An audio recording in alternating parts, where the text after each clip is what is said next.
Hi, welcome to Martial Arts 101. I'm your instructor, Eric Robles. Let's start. Let's say one day you're walking home, you're alone, and you see some guy approach you. You know he means harm. What do? You run. But what if you can't run? What if you're cornered? Every second that passes by, you're getting close. What do then?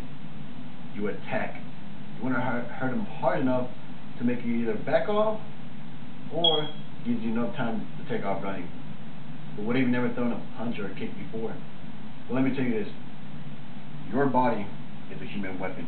It is capable of attack using its hands, its feet, knees, and elbows, and even its head to strike. And if performed correctly, that strike can dish out very devastating damage onto an attacker. Now let me talk about this very effective strike. It is called the punch. It is quick, simple, and very powerful to use. And today, you're going to learn it. Oh, believe me, whoever's on the receiving end of that punch, oh, he's going to feel it. Yeah, he is. Well, let's start with the very key components of that punch.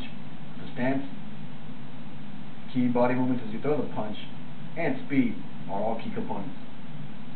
Now you know these three. Let's start with the first one, the stance.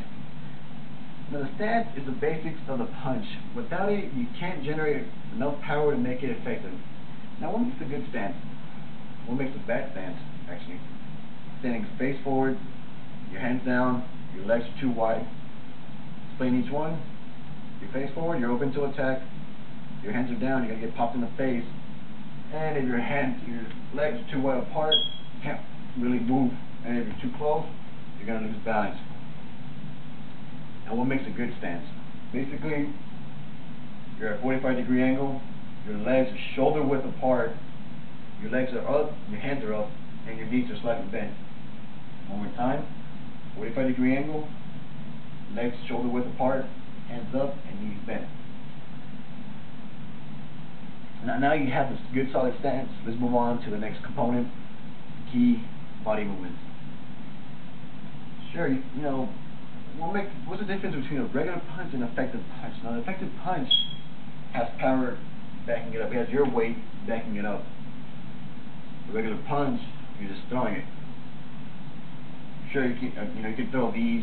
It's gonna hurt. The guy's getting hit. He's gonna be like, gonna laugh at you. And what you want to do, you want to make him hurt. So what you do here, you take your solid stance, and my stance. You want to go through your punch. You want to shoot your fist straight forward. You don't want to shoot it around. That can still hurt, but it's not going to hurt us shooting it straight forward. Now watch as I do it. Oh, I'm losing the battery. Shooting it straight forward. Now as I do that, check out my shoulders. They're going with the punch. My hips are going with my punch. My right foot is pivoting with my punch. Basically what you're doing, generating all your weight into this little point of contact.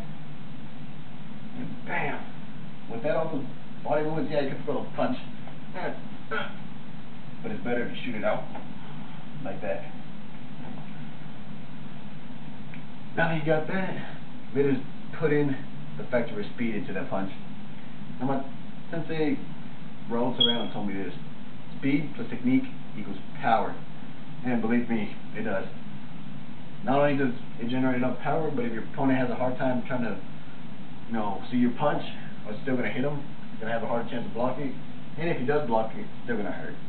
Now, one thing you don't want to do, you want to throw it fast. Yeah, I can throw it fast, but if you're doing it sloppy, it's not going to hurt. You want to throw it fast and effective. Perfect, clean technique, and fast.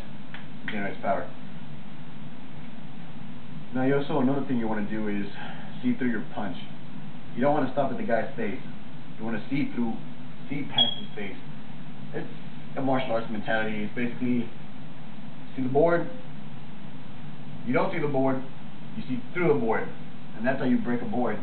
You don't stop at the board, you see past the board. And believe me, it's great having that mentality down. It helps you a lot. Now since you have all three key components of the punch, let's review. What are they? Solid stance, key body movements as you go, and speed all make it an effective weapon. Now let's look at it one more time. Solid stance, key body movements, and of course, speed. And once whoever's in the back of that side of the punch, I'm pretty sure they're gonna feel it. So basically, in conclusion, I don't want to ever have to use this punch at all. But and if I do, it's either in the in the ring in the match, or for self-defense reasons. Like Stanley said in Spider-Man, with great power comes great responsibility. Thank you.